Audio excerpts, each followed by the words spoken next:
Usted puede adquirir una copia inédita de este documental Shutdown por Amazon. Hola, les habla Alfredo Jacomino. A continuación, Televisión Martí presenta el documental Derribo, en el que se recuerdan los hechos acontecidos el 24 de febrero del año 1996, cuando el régimen cubano derribó en aguas internacionales a 2 avionetas civiles y desarmadas, acabando así con la vida de 4 jóvenes de la organización humanitaria Hermanos al Rescate.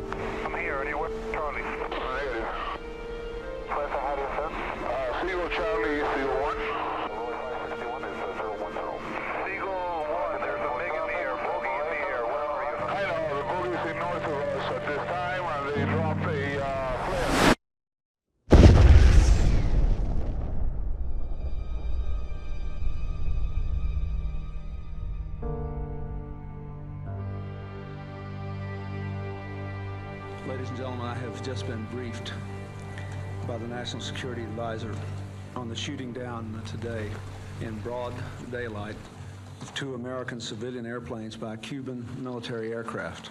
I directed the United States Coast Guard units in the area to conduct search and rescue operations.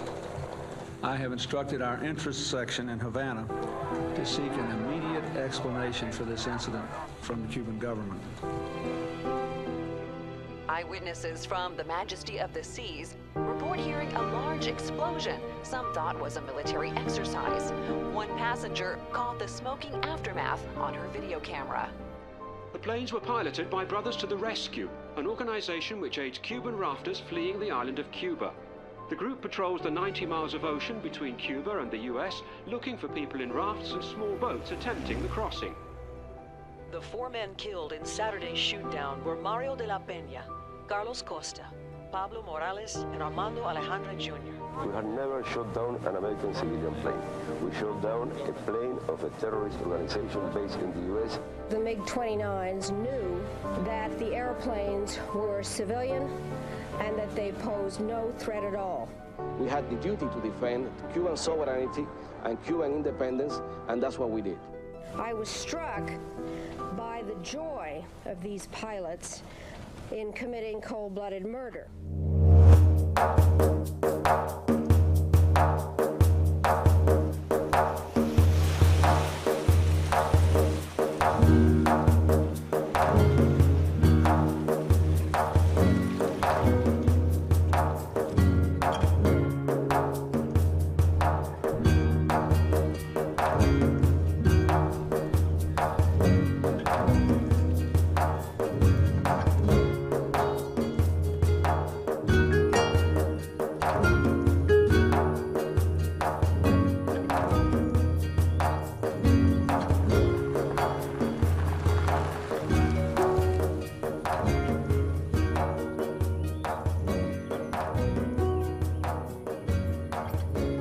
I consider myself to be a marginal individual. You know, there's no way that I can ever be a real native-born U.S. American citizen, and I will never be a real Cuban citizen again because Cuba has totally changed. Our children have been born in this country. We are raising them mainly as Americans, but we cannot forget our homeland, we cannot forget Cuba, and much as we try to integrate into the United States, we will never be fully integrated. The place where you're born has a special call, and I think that's the uniqueness of the Cubans. We're all hoping to go back. Our children are born in the U.S., but they live in stories of what's going on in Cuba. Everyday conversation from the grandparents, from parents, have somehow opened some type of curiosity in our children as to what's going on in that island, mysterious island. I am Cuban American. My parents are Cuban. The blood running through my veins is Cuban, but I was born in this country. If someone, though, were to ask me, I had to choose between the two, whether I was Cuban or American, I would say I was American because this is the place where I was born, and this is my birthland, and this is the only home I know.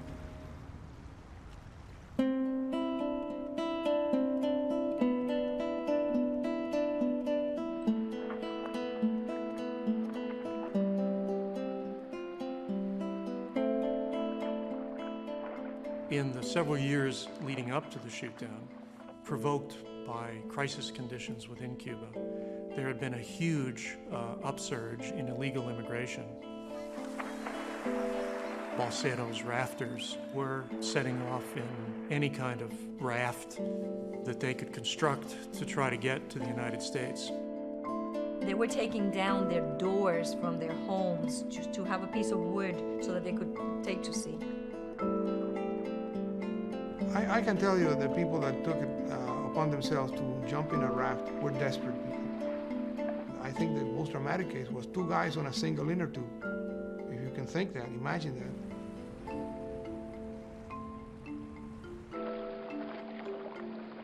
The escalating flow of people out of Cuba was a human disaster. There were stories on the news virtually every day about families who had risked everything and had wound up losing their lives. Only 1 out of 4 Cuban rafters make it to the United States. The rafts kept coming in with dead people, empty rafts, people who died just as the Coast Guard took them into their boats.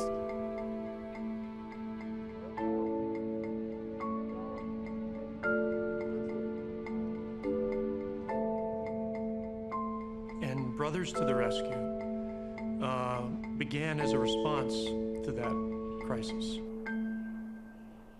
Brothers to the Rescue was born right here in this house.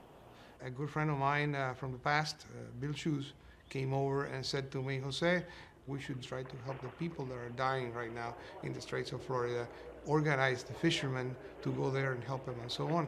And I told him, Billy, I think your idea is good and your intention also, but with a boat we'll never accomplish that. We need airplanes, and I have one. Okay, entonces copia. Mira, son 10 personas. Hay un niño de 4 a 5 años, 3 mujeres y 6 hombres. Y están pidiendo agua. Infórmale al Coast Guard. De nuevo. Brothers to the Rescue served as a kind of spotter function. Flying over the straits, radioing in when they spotted rafters, giving location, and certainly giving some encouragement and hope to people who were down below, sometimes in very desperate conditions. We're looking at about 120 members now with 13 aircraft, and most of them are pilots. We're not all Cuban. I'm Cuban American. We have Argentinians, Peruvians, people from England, Switzerland, Venezuela, Colombia. People put aside their differences and cultures, and they come together for a common cause, and that's to save someone's life. You hear people dying all the time out there in the water, and I'm able to do this. I mean, this is the only thing I'm not rich, so I can't give any donations of any sort, so this is what I can do, and I do it. The greatest moment is when you see the plane.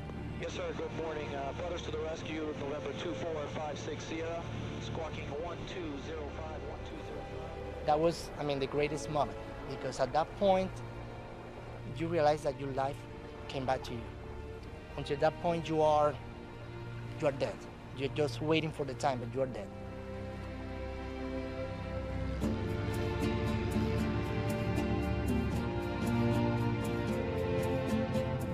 Cuba and the United States is a big ocean.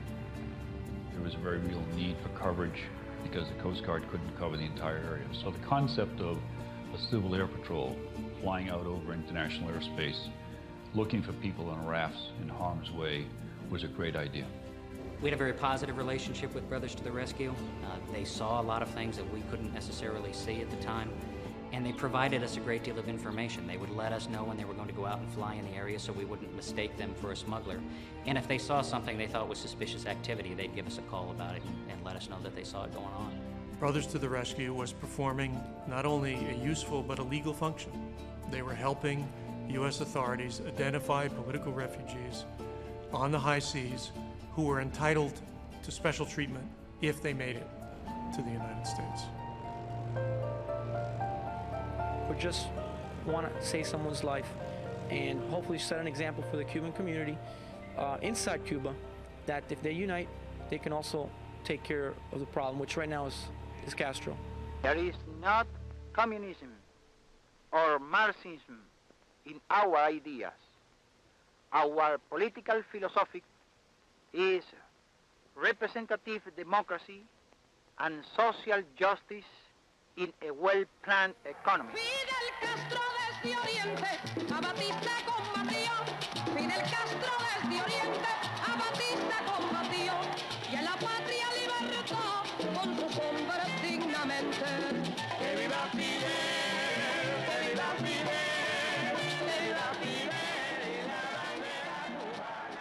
In 1959, Castro arrived, and when he came in, for many people, including our family, we thought it was a good change because the previous government had been a repressive one. As time went by, however, many things started happening. There were trials where there wasn't really a due process, and inroads into private property, and the idea that somehow the state was more important than the family, that worried our parents and worried many other people. And eventually, at the end of 1960, my father left, and a week later we came to the States. We always thought it was going to be a temporary thing and that things were going to be straightened out in Cuba, but 40 plus years later, we're still here. When we left Cuba, I was 15 years old. My brother Armando was 10.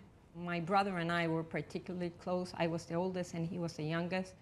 You tend to think that children can lose their country very easily and that you can transport a 10-year-old from one country to another without doing anything, without any sort of damage. But it was hard. It was also a way of life that we lost entirely.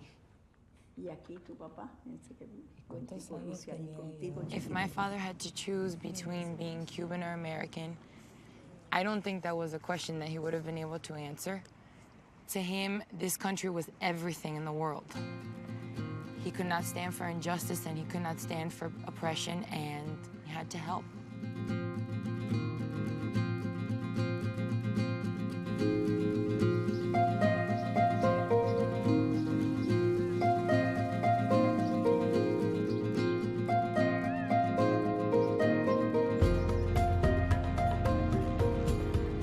Mario was first generation Cuban American. He was somebody that at 24 had lived such a full life. His love for aviation was declared at a very early age, and you couldn't break him away from that. He was going to be a pilot, and a pilot he was, and a darn good one. Joining Brothers to the Rescue was like a joint venture. Here is my passion for flying, plus my desire to help others. I always thought he was out of this world. His thoughts were always so different than the typical young individual. Struggled with the Spanish, but certainly could identify with the suffering of the Cuban people. Dime tú, un piloto cortando coco. Esta gente habla en inglés y español. El perro este es bilingüe, lo mismo entiende español que inglés. And he was very inquisitive. He always wanted to find out the why. Why is this happening? Why these things that I'm seeing? Why are they taking place? Then he realized that something was happening in an island where so many people are trying to escape. What could possibly be going wrong? He once told us, he says, I don't know why you escaped the problem. If there was a problem in your homeland, why did you leave rather than resolve it?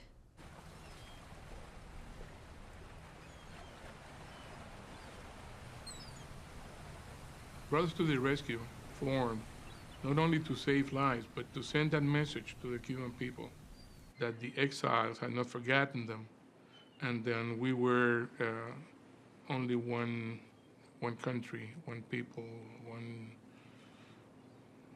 Cubans. Our effort was very successful. By 1994, we had already located, and this is prior to the mass exodus that took place on that year, 4,200 Cubans. It might look like a very close trip, but those 90 miles in the Straits of Florida have caused the death of thousands and thousands of people. There's no way that without Brothers to the Rescue, so many people would have been saved.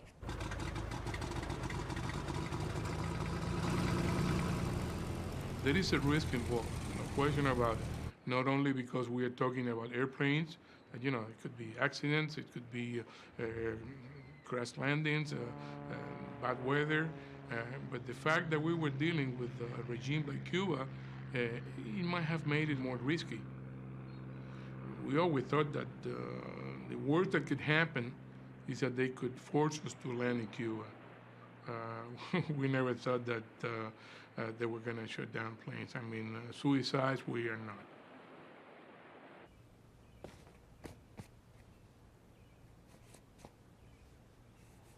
Él decía que era lo mejor que le había hecho, que se sentía muy bien. Eso haciéndose que por favor no le dijera más nada porque yo tenía mucho miedo, porque cada misión eso exponía su vida.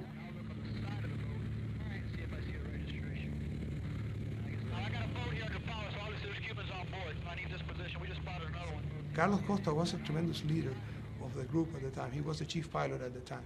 They call him el intenso because he was intense. Y se fue involucrando que enseguida ascendió y después él el que hacía los planes de vuelo y contrataba y organizaba todo el vuelo. Hizo cantidad de misiones. ¿Me indica como cuántas misiones son? Over 400 missions. If there's something that's going to stay with me is the dedication that he had. Whatever he did, he was very passionate and intense individual. It's very exciting and very rewarding. It's very few things you can do in life where you save someone's life. And right now, I'm pretty sure we saved half a dozen or a dozen. And to this day, really, no one knows how many people are out there that have never made it. There's no one to account for them.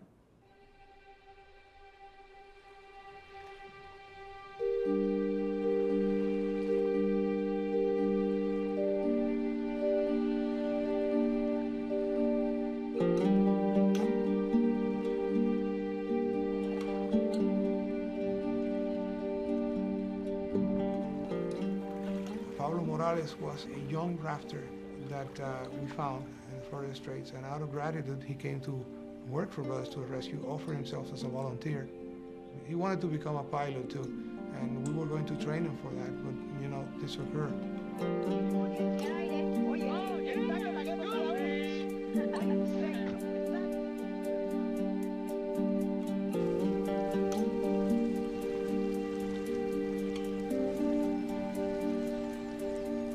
El hecho de que Hermanos Rescate les haya salvado la vida en mi hermano quedó un sentimiento de agradecimiento muy fuerte, muy grande. Y eso fue lo que lo hizo a él seguir en la organización ayudando voluntarios. To us, he was a role model of how a person comes to this country and is able to rebuild his life. Today is Thursday. Finish working 6 o'clock. I'm sorry, I don't remember speaking Spanish.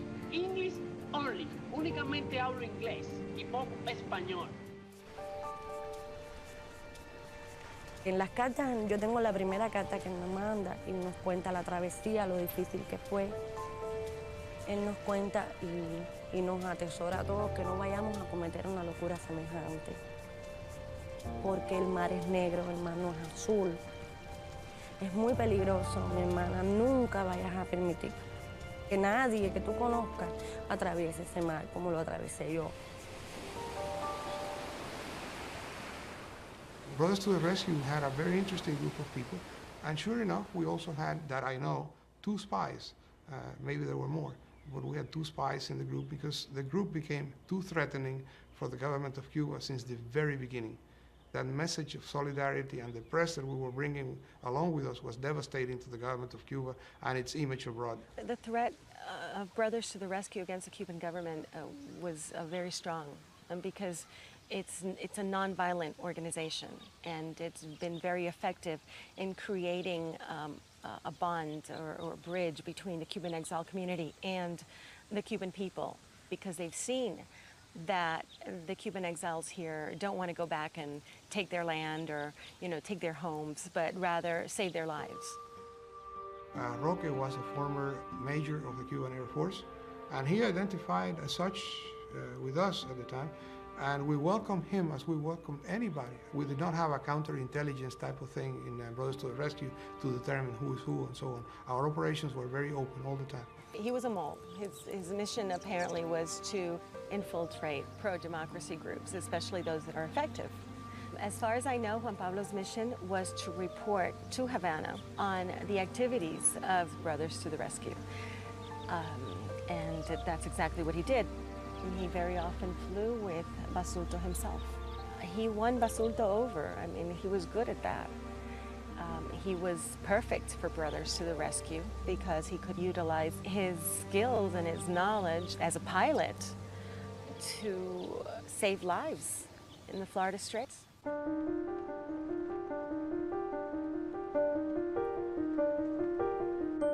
Up until 1994, we assumed without further question that anyone arriving in the United States from Cuba was here for political reasons, that they were fleeing tyranny and seeking a life of freedom and democracy in the United States. There were escalating aspects of crisis in the 90s on migration policy that finally reached the point of the Cuban government essentially opening the gates. Cuba was having really hard times, and we're now having a refugee crisis that is over 100,000 people, and a lot of them were just floating in to the Florida shore.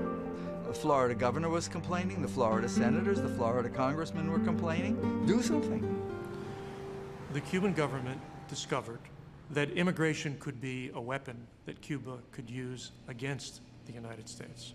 Using the threat of migration, the Cuban government drove the Clinton administration to the negotiation table.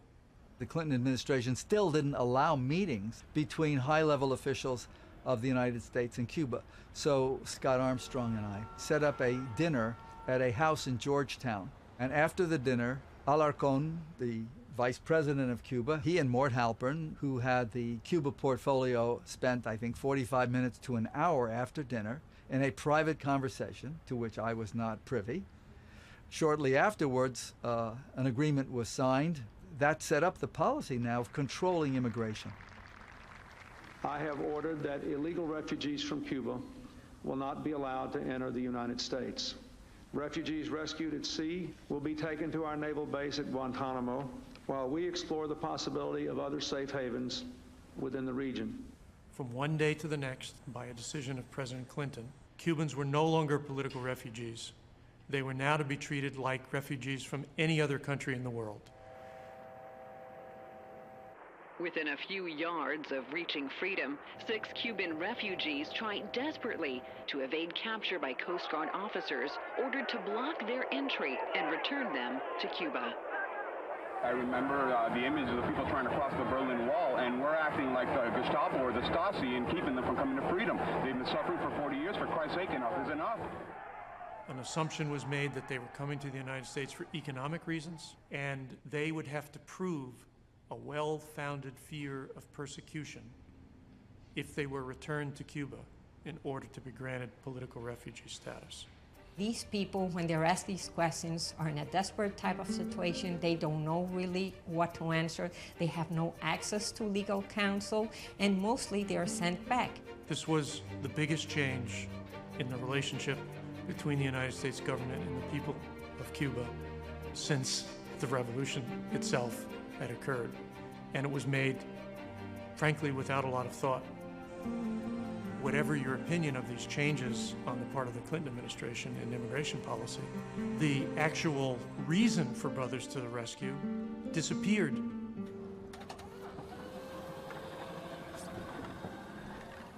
When the immigration law changed, the Brothers to the Rescue mission had to be reevaluated. There's no sense in flying anymore because if we find them, they're only going to be returned. We figured that we were doing more damage than good.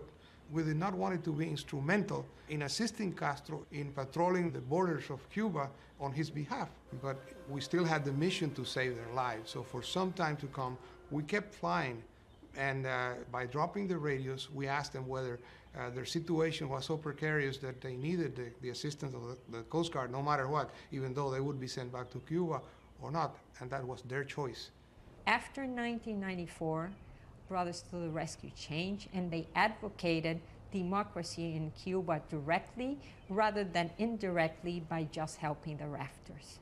Brothers to the Rescue had three primary missions. Number one, to save lives in the Straits of Florida.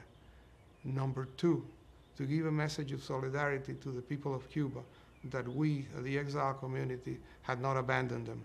And number three, to expose the government of Cuba for the conditions that made it necessary for those people to jump on a raft. We were sending literature into Cuba on how they could organize themselves to oppose that government in an effective way. We were promoting nonviolence in Cuba as an instrument of change. And they did do something that I thought was very ingenious. They would drop leaflets. The wind would blow these little pieces of paper into Cuba. At one occasion, we flew over Havana. These leaflets which we dropped had to do with the International Declaration of Human Rights of the United Nations. One time we dropped 500,000 leaflets containing a message to the people of Cuba that they could engage that government non-violently, claiming for those rights that were inherently theirs. Like many organizations that start with one purpose, but continue on even when that purpose disappears, Brothers to the Rescue decided that it would continue.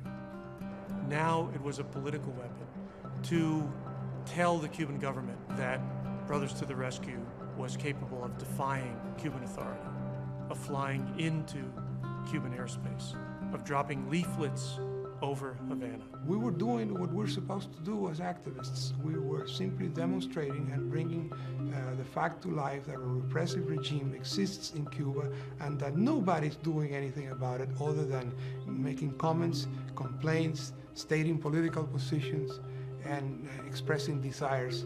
But actions to change that, very few are willing to undertake them. Vice President Alarcón called Scott Armstrong and I in on one of our trips to Cuba to give us a message to deliver to Mort Halpern. And the message was a clear and distinct warning, emphasizing the gravity of the overflights and that the Cubans would not permit any more to take place. We gave plenty of time to their masters, to the authorities that should have controlled them, who recognized that those activities were not justifiable, to simply not to do anything in our favor, but just to implement, to respect their own laws and regulations. Estábamos tranquilos. Cuando le enviamos el mensaje, recibimos una respuesta afirmativa y nos aseguraron que se tomarían todas las medidas posibles, todas las medidas posibles, para evitar que se produjeran esas violaciones. Y nosotros confiamos, creímos en eso. There was a démarche, a series of démarches that was done through the U.S. interest section, and I think, as a matter of fact, it was even spoken to Rick Nuncio, who was the president's special advisor at Cuba at the time. But in terms of the consequences, we'd shoot them down, I don't ever remember hearing that.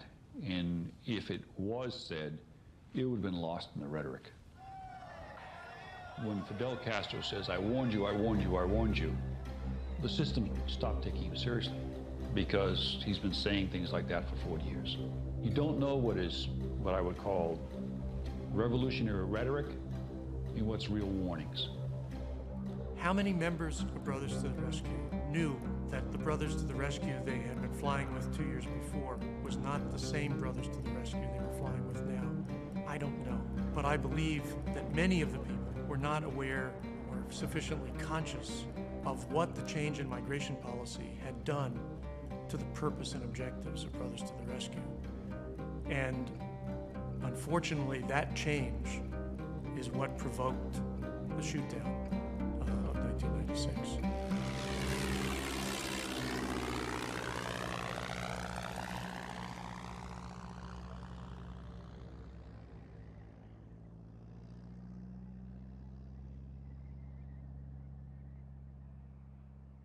El presidente Castro dijo patria o muerte. Y usted tiene que escoger entre un sistema político o la muerte. Los cubanos prefieren morir en el mar que morir dentro de la isla.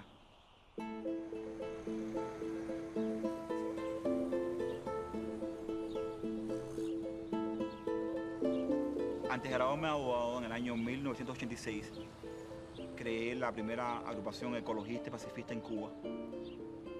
El primer choque que tuve con el gobierno cubano marcó mi mundo para siempre. Ellos me llamaron para la seguridad del Estado, es un cuartel que ellos tienen en La Habana. Me dijeron que en Cuba ninguna otra persona tenía autoridad para hablar de ecología y paz. Y en tanto yo le pregunté por qué no pudo hablar. Yo soy un joven que tengo 19 años, mi familia es comunista, soy un joven nacido en un barrio pobre, he cumplido con todos mis deberes con lo que ustedes me piden. Me dijeron que la única persona que en Cuba pudiera hablar de ecología y de paz era Fidel Castro. Por tanto, en ese momento me convirtieron en disidente y posteriormente me convertí en opositor plenamente contra el gobierno cubano. The Cuban government, by its nature, a communist government, had tried to eradicate all forms of social organization that were not dominated by the state. We're talking about a totalitarian government that controls every single aspect of your life. A state controls the economy, state controls the education, state controls even religious activities, state controls everything. From 1959 onward, Fidel Castro's attitude has been either you're with him or against him. You're with the revolution or you're its enemy. The revolutionary government, through its first several decades, provided free health care, free education all the way through university, a guaranteed minimum wage, and provided a redistribution of income from rich to poor. These accomplishments also came with a price. And the price, in a sense, is that there's no freedom in Cuba. There's no political freedom. There's no political parties. There's no free press. Their judicial system has been, how should I say, less than perfect. The European Union had not always been as critical of the Cuban government on human rights as we thought was appropriate, or as supportive of dissidents within Cuba as we thought was merited. We thought that they should be supporting human rights activists in Cuba the way they supported them in Poland.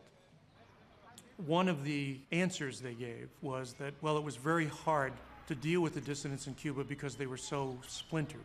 And we explained that that was in fact a conscious policy of the Cuban government to try to split and fracture every attempt to unify. And we said, well, if you think you could deal with the dissidents more easily as a consortium, why don't you tell them that? They did, and the Cuban dissidents responded. Me di la tarea de ir puerta por puerta, manejando una bicicleta en el medio de la noche y pedirle a todos los cubanos, por favor, tenemos que reunirnos, tenemos que estar unidos en un solo partido. Y la realidad es que los cubanos somos todos uno. Los cubanos de Miami, los cubanos de Australia, los cubanos de España, todos somos uno. El Concilio Cubano nace en el año 95. Se anunció al mundo que 40 grupos de diferentes categorías políticas habían formado este concilio. They functioned as an organization with a list of members, meeting times, and so on. And the European Union felt more comfortable dealing with them in that fashion. We thought that was great. 24th of February, it's the anniversary of Cuba's War of Independence against Spain.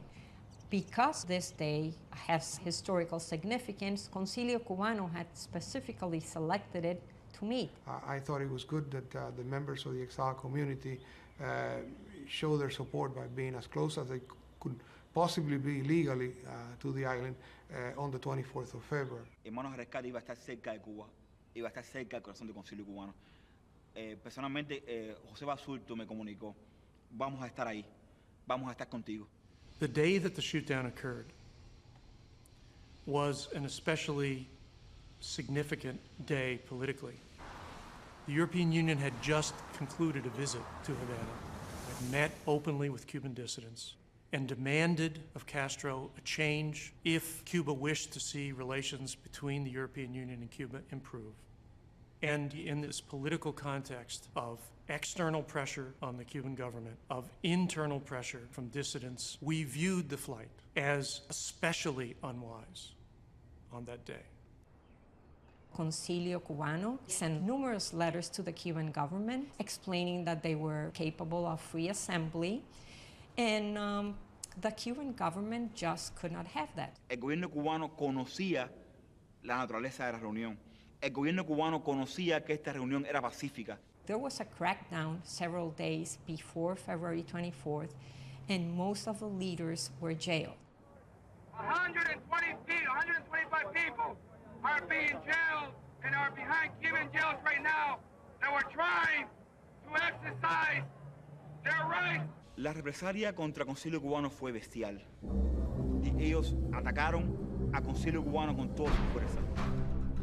Desde el día 12 de febrero fueron allanadas viviendas, ellos requisieron casas, ellos atacaron a personas, ellos pusieron en prisión a cientos de activistas de derechos humanos, personas que no tenían un arma, personas que no aspiraban a otra cosa que reunirse pacíficamente dentro de Cuba. Cuando yo estaba en prisión, en la cárcel, ellos me lo dijeron. Un alto oficial de la seguridad cubana fue a verme y me dijo, Leonel, si tenemos que sacar los tanques a la calle, lo vamos a hacer. No government official has been able to explain to me why the Clinton administration didn't have the power and discipline to stop the brothers to the rescue from flying on that fatal day. For someone who was trying to make an argument to the Cuban government that they should not fear free expression by their own citizens, it would be a strange thing for me to be trying to get U.S. citizens not to express their opinions about the Cuban government. But I believed that the activities of Brothers to the Rescue in the second half of 1995 were bordering on activities that had the potential to produce armed conflict between the U.S. government and the Cuban government. I thought that was a tragedy and something to which Brothers to the Rescue was not entitled by their constitutional rights of free expression.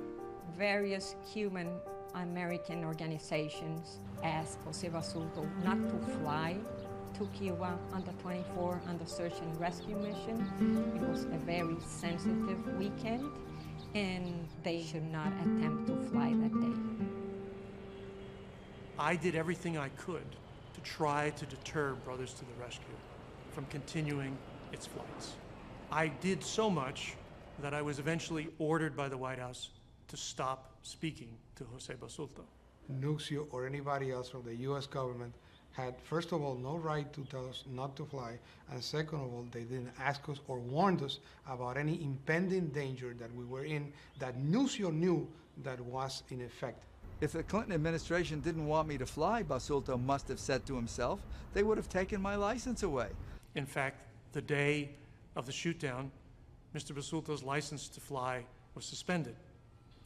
But under our government, citizens have a right to appeal decisions of the government, which I certainly believe they should have that right. And while you appeal a suspension of a pilot's license, you're free to continue to fly. Mario did not know he was going to fly that Saturday, February 24th, until the night before. He received a phone call from Carlos Costa. Right away he said, yeah, I do fly. And he used to go like this as a sign of, yeah, I fly tomorrow. And he had dinner early and he went to bed. 7 o'clock I heard the kitchen cabinets, he fixed his own breakfast. I did not get up that morning to kiss him goodbye. Juan Pablo had told me that he had a business trip, that he would be leaving on the 23rd, early in the morning. He was called by Brothers to the Rescue to fly on the 24th of February. and he told them that he was going to be out of town that weekend. And he disappeared. On the Friday before the flight and on the Saturday morning of the flight, I communicated with officials in the State Department, with our senior representative in Havana, and with FAA officials to try to send another strong message of discouragement to brothers not to fly that day. Does that mean I knew the Cuban government was going to shoot them down? No. Because if I did, I think I would have stood outside the Oval Office and yelled and screamed until they carried me away. Because I don't believe that if I'd known 4 people were going to be murdered that day, I would have gone home with an email sent. But I worried that it might happen.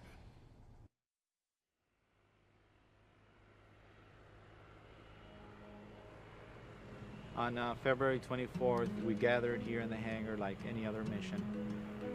I was in charge of communications that day. There was a lot of tension in the air with things that were happening with Concilio Cubano. We were actually conducting a standard search and rescue mission, but that day had the peculiarity of what was going on in Havana. 24th February started off just like every other day does for me. Our responsibilities are looking for any sort of criminal activity having to do with general aviation aircraft. We had information from the FAA that it was possible the Brothers to the Rescue were going to go out and fly, and maybe even penetrate Cuban airspace. If they did, they asked us to take pictures of it, screen prints of it, so we were, of course, paying special attention to them when they took off. That particular day, in the other planes, there was Mario de la Peña and Armando Alejandri, and then Carlos Costa with Paulo Morales. In our flight, there was Jose Basulto, the pilot in command, sitting on the left-hand side. I was sitting on the co-pilot seat on the right. Silvio Iriondo was right in the back of me, and Andrés Iriondo was on the left. These are actual screen prints, the radar screen of the day, the 24th of February, that show the aircraft as they head their way down from Florida towards Cuba.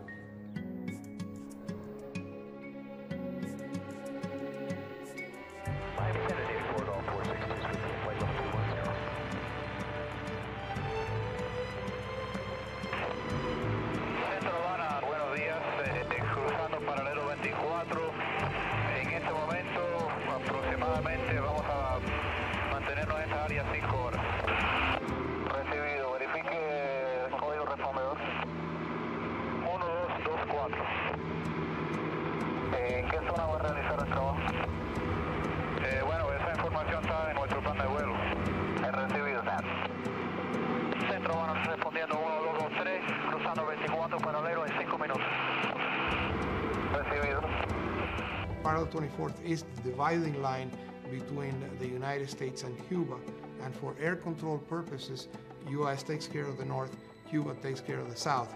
That doesn't mean that those are waters that belong to Cuba or to the United States. They're international waters. Buenas tardes, Centro Habana. Por favor, estamos cruzando el paralelo 24 en 5 minutos y mantendremos unas 3 a 4 horas en su área. Estamos respondiendo 1222, 500 pies o más. Centro Habana recibido. Y para su información, Centro Habana, el área de operaciones nuestras al norte de La Habana en el día de hoy, así que estaremos en su área y en contacto con usted. Tiene un saludo cordial de Hermanos al Rescate y de su presidente, José Basulto, que le habla. Ok, recibido, señor. Le informo, la zona del norte de La Habana está activada. Corre usted peligro al penetrar por debajo 24 norte. Estamos conscientes que estamos en peligro cada vez que cruzamos el área al sur del 24, pero estamos dispuestos a hacerlo. Es nuestra condición de cubanos libres. We had heard those threats time and time again. They were trying to stop Brothers to the Rescue by threats and fear as they do things in Cuba, but it didn't work with us. And they knew that those threats were meaningless to us, so we proceeded. As the 3 aircraft moved down past the 24th parallel, still in international airspace, I just kept taking screen prints. and I noticed a high-speed target take off out of the Havana area. By the way it was maneuvering, by the speed that it was doing, it seemed pretty apparent to me that it was a Cuban fighter. It didn't take a rocket scientist to figure out that if you have an anti-Castro group heading down towards the Cuban Air Defense Identification Zone, and you've got a Cuban military fighter airborne in what looked like a combat air patrol waiting for them to come, that there was a distinct possibility there was going to be trouble. Adelante, si me oye, con 13.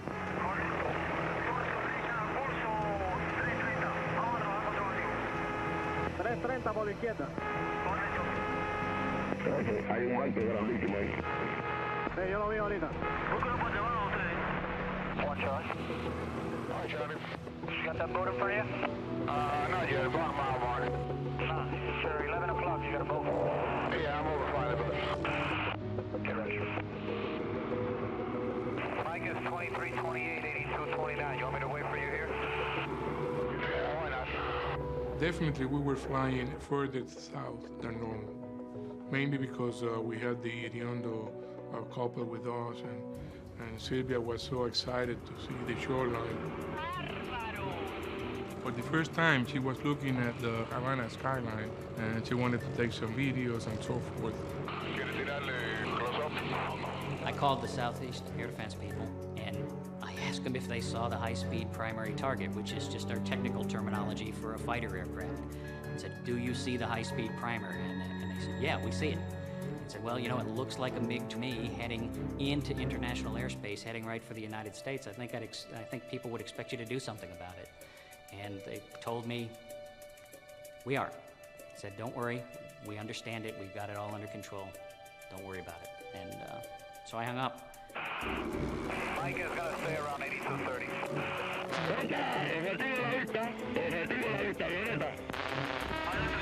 A la vista el objetivo. Es una avioneta, es una avioneta. Dame instrucciones. When we turned left, in other words, going towards the east, starting our line of search and rescue, Basulto is talking to Havana. Un saludo cordial, les reportamos a 12 millas al norte de La Habana, procediendo nuestro rumbo de búsqueda y rescate hacia el este. En este momento, un día muy bonito y La Habana luce muy bien desde donde estamos. Un saludo cordial para usted, para todo el pueblo de Cuba, de parte de Hermanos al Rescate.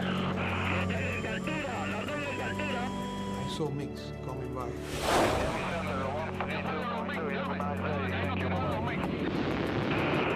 Van a tirar, tú eras bárbaro.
Sigo Mike.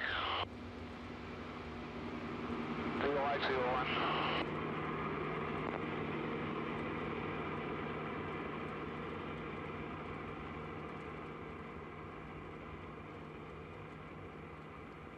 I didn't know if they were dead. Maybe I didn't want them to be dead.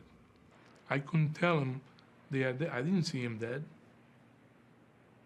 I mean, you see an explosion, and you know that chances are that nothing left. But I didn't see it. We received a phone call from Coquilares. He was the dispatcher at the hangar, and he told Mario, "We have lost contact with your son's plane, and you need to come to the hangar." When we got to the hangar, it was packed with reporters and people trying to get in. And at that point, I'm still asking them, is he flying? Nobody would tell me, wouldn't answer my question.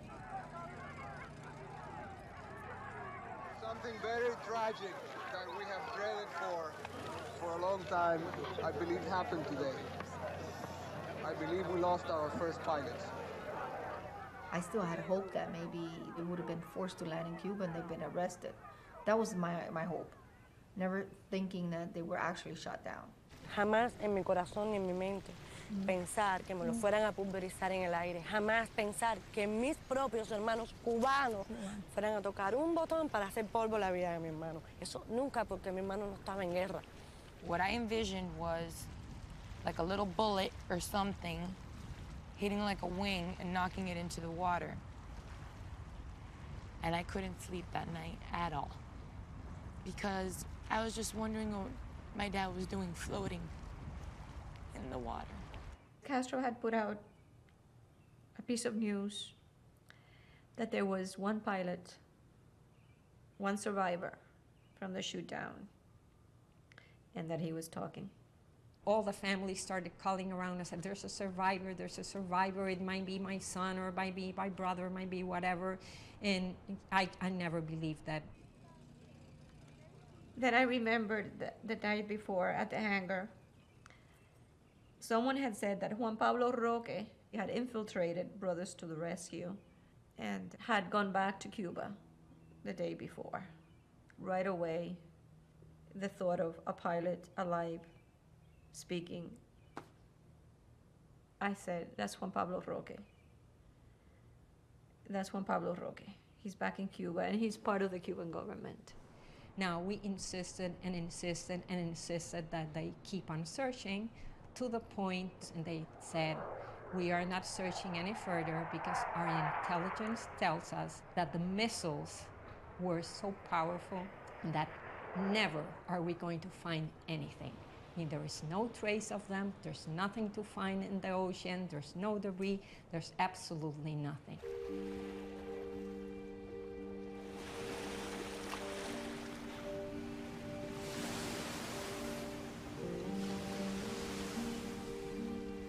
Nothing was clear when this all started. We were just families that were thrown into something that we had no idea what had happened.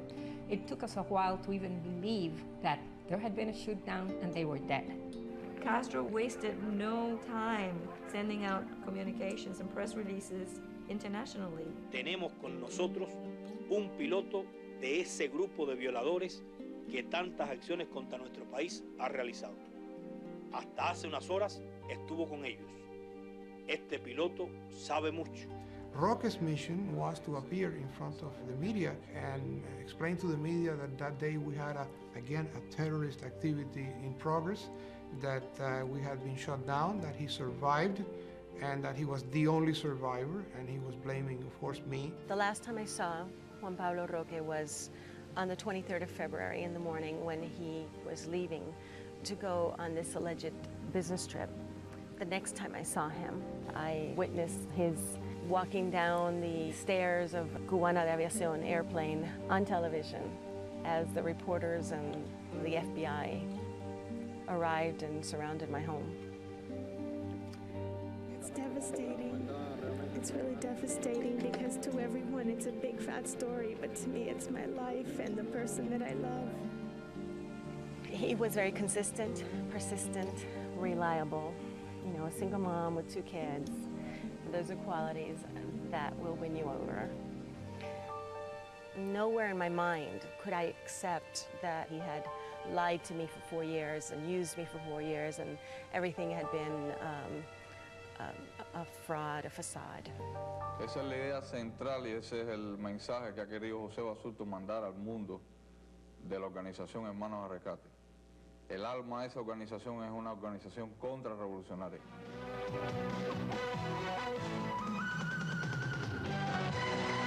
En torno al incidente ocurrido en la tarde de ayer en aguas jurisdiccionales cubanas, el Ministerio de Relaciones Exteriores dio a conocer la siguiente nota. Entre las 15:21 y las 15:28 horas del 24 de febrero fueron derribados por aviones de nuestra Fuerza Aérea 2 aviones pirata a distancias entre 5 y 8 millas al norte de la ciudad de La Habana. Compañero, ¿me podría decir cuál es su opinión con respecto a la nota que sacó la Cancillería el día de hoy? La opinión mía es la opinión de todo el pueblo de Cuba en estos momentos, que sencillamente nosotros no permitiremos jamás que osen o invadir nuestras tierras sin el permiso y de nuestro pueblo. Es que hace rato que debían haberle tirado a esos aviones, porque eso es una falta de respeto a la soberanía de una población. El otro no se lo tumbamos porque se quedó fuera del área. Lo que tenía era que haber entrado también, que también lo íbamos a tumbar. Que sepan que donde sea, como sea, sí señor, para donde sea, comandante, jefe, y no es que lo que vinieron, que venga, lo vamos a hacer igual, que venga el que quiera. The incident occurred over Cuban territory. There is a right under international law to stop that. The Cubans deny that any of the planes were shot down over international airspace.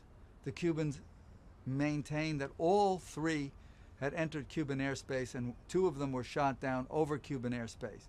This is a type of situation that probably we wouldn't have found out exactly what had happened because we had 2 sets of information.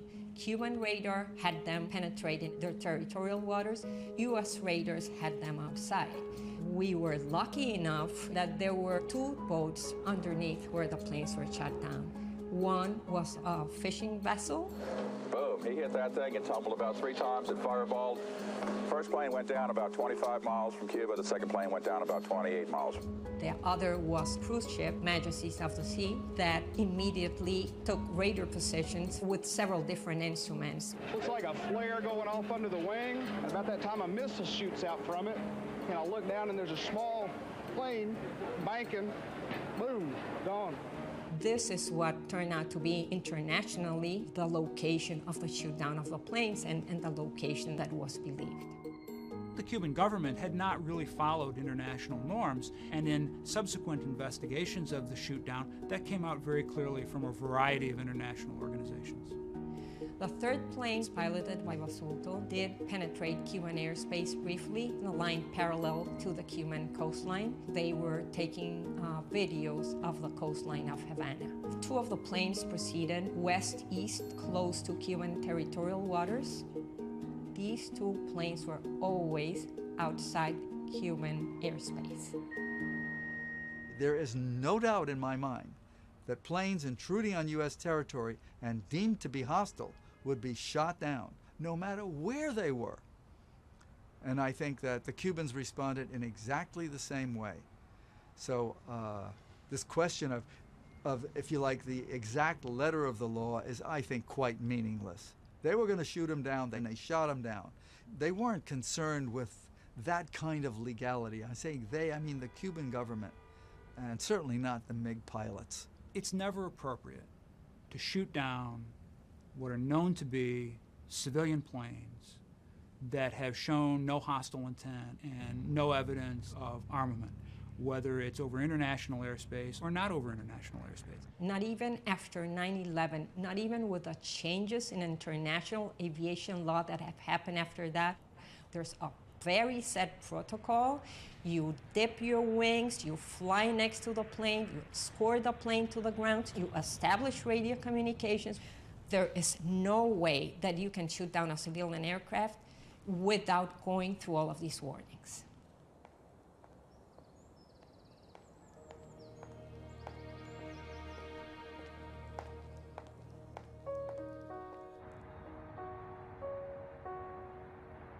The Sunday following the shoot down, various Cuban American organizations put together a rally to show their support for the families and for Brothers to the Rescue after what had happened.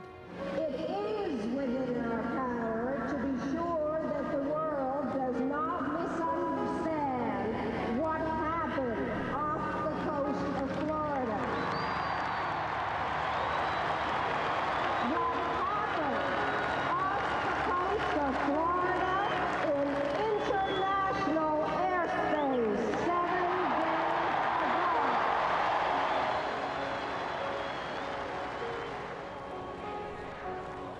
You could just feel the loss.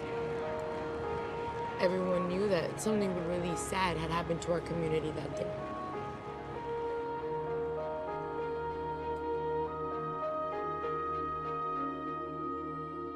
When I first got the phone call that says there were 2 airplanes down, obviously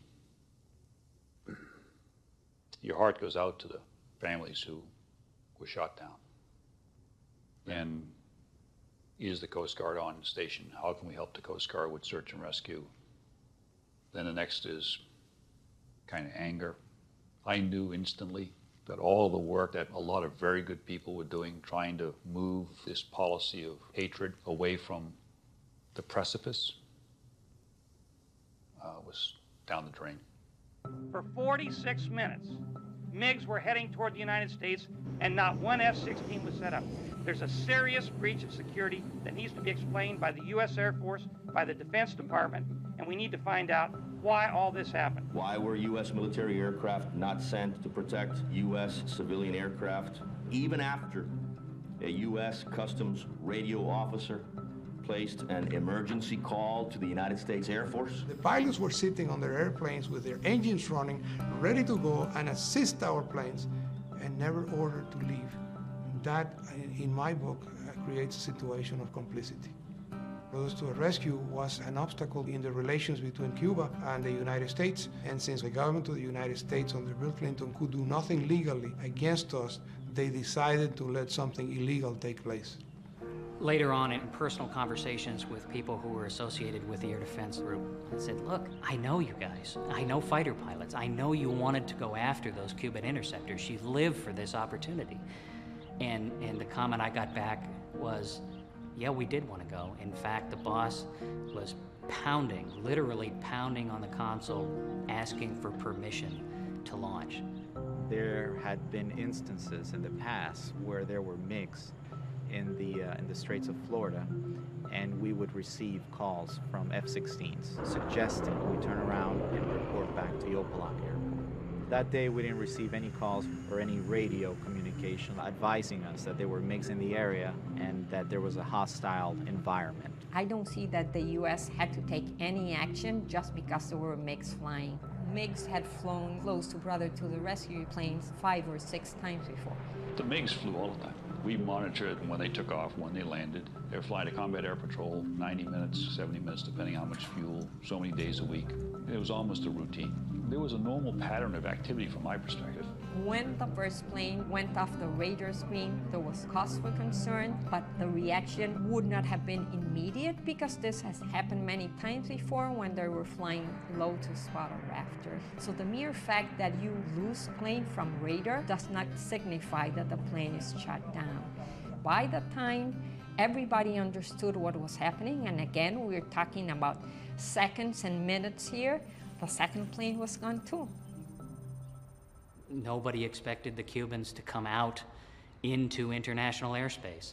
And when they did, it simply didn't match any of the plans that they had been given. If something comes up completely out of left field, then it's going to take the military a little bit of time to react. We don't allow sub-commanders, joint task force commanders, the authority to launch airplanes unless there are written rules of engagements that have been approved ahead of time. Unless it is clearly in defense of the United States, that it's unquestionable that the United States is under attack. And neither of those conditions existed. I think people that would expect me as the operational commander to take an instant decision to go attack Cuba does not understand what a democracy is all about. The military does not go to war on its own. That is a decision of the President of the United States and the Congress of the United States.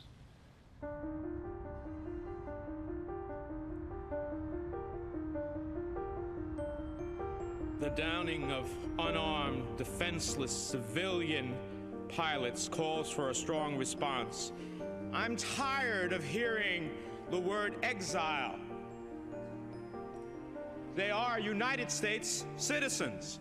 This most recent action sends a message to the Clinton administration that the United States should not negotiate with terrorists. Imagine if these things were happening in apartheid South Africa or Pinochet's Chile. Either through provocation or by accident, the Castro issue has been placed on the front burner, and Castro once again becomes the enemy we most love to hate. But we can negotiate and prevent what I believe is a confrontation that may be coming between the Cuban government and our government, perhaps a violent confrontation.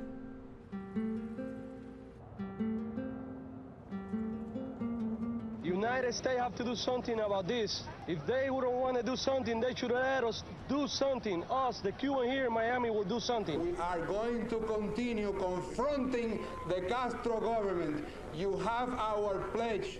We have more airplanes and pilots left. He has downed 2 civilian planes with American flag, American citizen on board, engaged in a humanitarian mission, and we consider this an act of war. The Cuban-American community is perceived throughout the United States as a right-of-center group that's very much into violence, and that is not the case.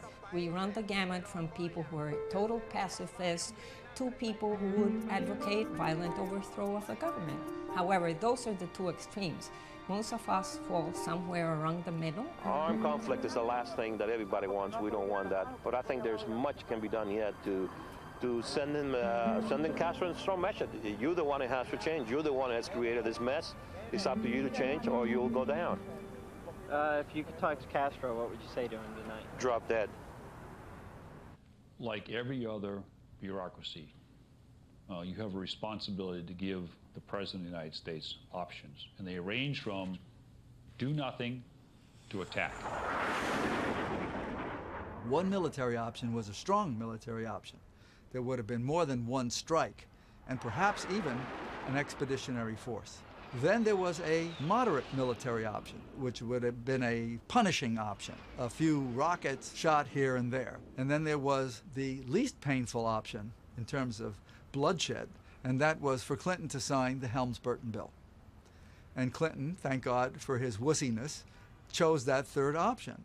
As I sign this bill into law, I do so in the name of the 4 men who were killed when their planes were shot down on February the 24th. Armando Alejandre, Carlos Costa, Mario de la Peña, and Pablo Morales. In their memory, I will continue to do everything I can to help the tide of democracy that has swept our entire hemisphere finally reach the shores of Cuba. The Helms-Burton legislation originated because Senator Jesse Helms wanted to further tighten the embargo on Cuba.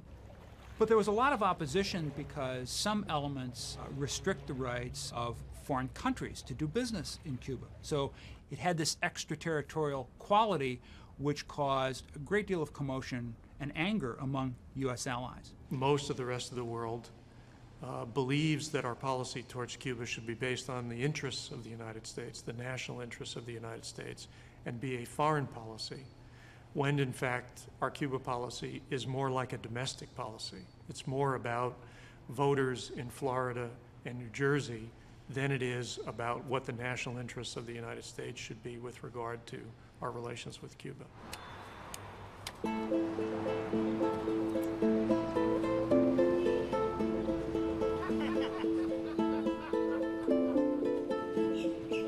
We have happened to stray in between Castro and the government of the United States.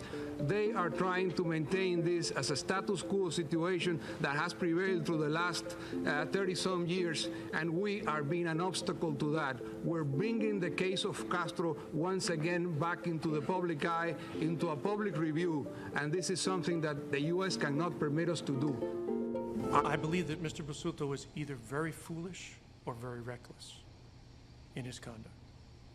On that day, in particular, and in the months leading up to it. If anyone owes an apology to the victims, in addition to the Cuban government, it is certainly Mr. Busutto. for leading them into a condition that threatened and ultimately took their lives. I don't think that Basulto feels responsible for this tragic incident. And if he does, he shouldn't. I consider him a freedom fighter. I consider him an individual, with principles and committed to the freedom of our country.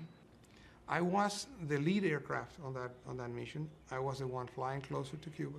I always chose that position because I considered that the danger that was there, if anybody was going to get anything from Cuba, it was going to be me. As a leader of PTTR and having been warned in advance by the U.S. government and by Cuban exile organizations in Miami not to fly that day, he should not have flown. We all knew what we were doing as individuals. There was no compulsory order there to act the way we did. We all went there on our own accord.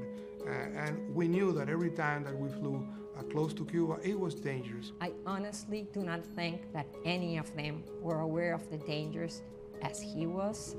He was the one person there who had familiarity both with aircraft, flights, and political implications. However, I want to make it very clear, the responsibility for this shutdown rests squarely with the Cuban government.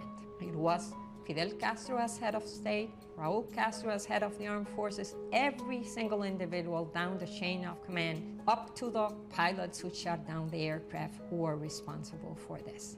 There's nobody else to blame. U.S. may not have acted as forcefully as they should have. Mr. Basulto may not have acted as prudently as he should have. But it is Castro and his government. They are the responsible party. Yo di la orden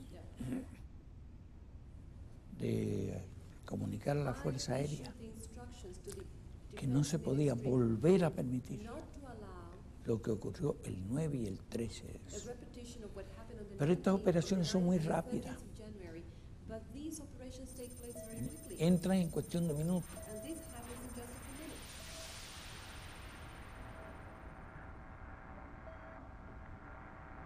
Cinco generales se les da las facultades. Yo decía que traten de tumbarlo arriba del territorio. Pero ellos entraban a La Habana y se iban a la ciudad. Y ahora con un cuetazo de eso, avión, lo que viene para abajo, una bola de fuego y que va a caer arriba de la ciudad. Y uno, túmbenlo en el mar cuando se aparezca. Y no consulten los que tienen las facultades.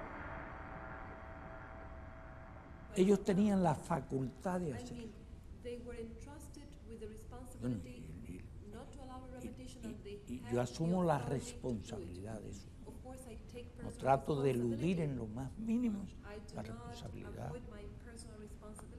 Castro has maintained himself in power by making it clear to every domestic opponent that there's no chance for them to have any space politically while he is in power, and that there's no chance for any external enemy to survive if he can have anything to say about it. That message, external and internal, has kept Castro where he is for the last 40 plus years. And it was, in a strange way, threatened or undermined by the existence of the brothers to the rescue flights. I think he did it purposely so he could get his people's mind away from what the dissidents were trying to stir up. These are people that are taking him to task about human rights, about individual freedoms, about collective freedoms, about what the future of Cuba would be. So this is a very, very big threat. Whenever they have an internal problem, they try to turn it towards the exterior being the United States. So let's make this an attack from the US on us, and let's turn united against the common enemy, the US. The small Cessnas, the BTTR planes, were the symbol of the common enemy, and that's why they were shut down. Nunca hemos hecho ese tipo de cosas. Eso es inmoral. Eso es inaceptable. La moral nuestra no admitiría estar inventando cosas para distraer otra. Nunca lo hemos hecho en 37 años. Además, por otro lado, todo estaba marchando perfectamente bien.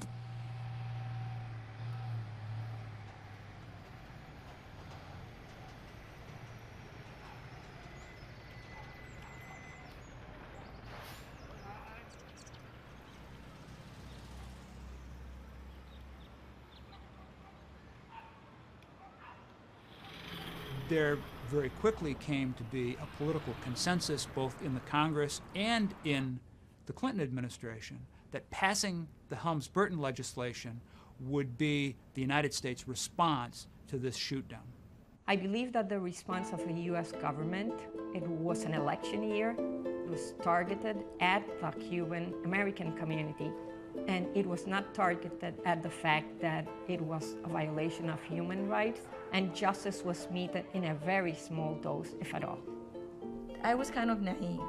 I never thought that a government would order a shoot down in international airspace and the United States not do anything about it. After elections in 1996, after President Clinton was reelected, we were not that important anymore. We realized that we shared the bond that nobody else shared, and that we could be used by the US government, we could be used by the Cuban government, we could be used by the Cuban exile community, and we didn't want that. We had to shoulder the responsibility of getting justice. We, the families, were meeting together at least once a week, and we were just trying to brainstorm every single week as to what we could do. We had to research human rights law and understand that for the past few years, even before the shoot-down, people in very disparate parts of the world had found out that hurting terrorist governments in their pockets is where it really hurt them. They couldn't care less if they were labeled terrorists. They couldn't care less if they were labeled violators of human rights. But once you went after financial settlements, they got very upset. It is impossible for the United States to indict and try Fidel Castro. Families would have much preferred that. What was available to them was the pursuit of a judgment under the Anti-Terrorism Act and an enforcement against Cuba's blocked assets. After we had consulted with the White House, we were reassured that they would be supportive of our action. We felt empowered and confident that we could have our day in court. After we filed civil action, we started seeing a totally different reaction from the US government. At one point, we asked Michael Renneberger, head of Cuba desk, why don't you come down and sit at the trial? Sit at the trial? Me? We cannot take sides? I said, what do you mean you cannot take sides? These are the families against the Cuban government. I didn't think this was a matter of taking sides. He never showed up. A United States court has just found Cuba and the Cuban Air Force guilty of the premeditated murder of Carlos, Armando, Mario, and Pablo. Cuba has been exposed as a terrorist country and a constant violator of human rights. The use of blocked assets to penalize terrorist governments are one of the few available techniques for individuals to pursue justice. We thought it would be a fairly simple thing. After all, this is Cuba's money. There's this judgment against the government of Cuba. We should be able to get this money. Okay, first day we go to court. I mean, words cannot express the shock that we felt when we saw that we're seated on one side of the courtroom, on the other side of the courtroom, while the Cuban government and the US government seated at the same table. It was like the whole world was against us. We just could not believe it. All through this portion of collecting money, the US was totally against us taking that money. There were several offers who pay us with taxpayers' dollars. We said that we definitely did not want a single penny from US taxpayers' money. This had to be in Cuba's face. So we stood firm on that, and eventually they gave us the frozen assets. And it did bother the Cuban government a lot, so I'm very happy as to that. We set a precedent with a civil case, it being the first one, others followed. There's been, as of this date, maybe 12 or 14 cases.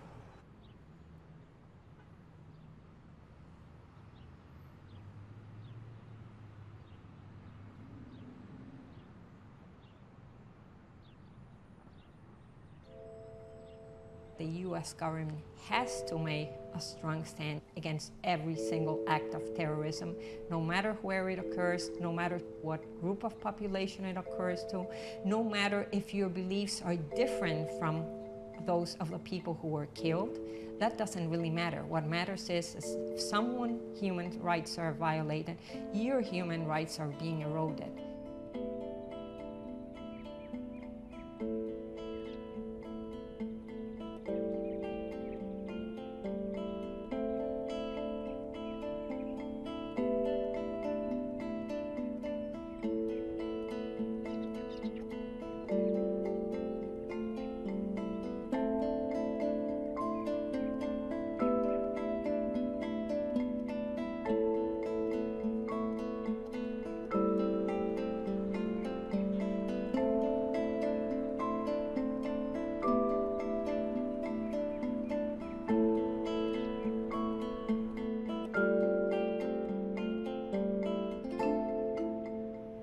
There have been unspeakable wrongs committed by the Cuban government against its own people.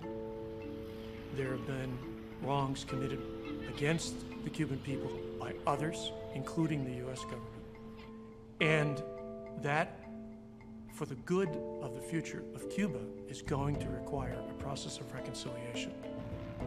I think the shoot-down stopped a trajectory that was going toward bettering relations. And it began a trajectory that began to lead to worse relations. And I think that's where it's gone. As far as I know, Castro has yet to miss a meal or a conjugal opportunity. I have not seen him punished. The Cuban people, I think, have suffered. They have been punished. But that is not the object of U.S. policy. Now, as long as Fidel can keep his enemies obsessed, in a Machiavellian sense, he's winning. Fidel is going to die. Raul is going to die. Don't wait for them to die. Start shaping the policy in Washington, D.C. If we can talk to the North Koreans actively, if we can normalize relationships with Vietnam, if we can rearm Germany a few years after World War II, then certainly we ought to have the political courage to say to 10 million people, we want you on our side. We want you to be part of this international community of people. The shoot-down turned the clock back in U.S.-Cuban relations.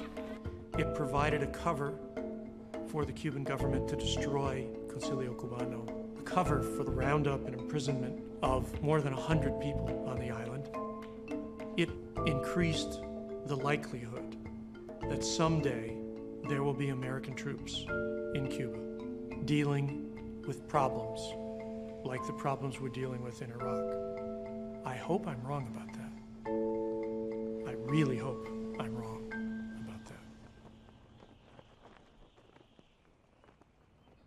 Sometimes when I'm very angry, I complain and say, you know, if there's a heaven, Armando, and you're there and I get to go there someday, you're really going to hear me, because we've been left with a burden that, you know, justice should not be a burden, but when one has to look for it so alone, it becomes a burden. My brother Armando was the type of person who believed that it's no excuse to say that things are too hard and one person cannot make a change. One person can and should try and make change, even if it's a very little change.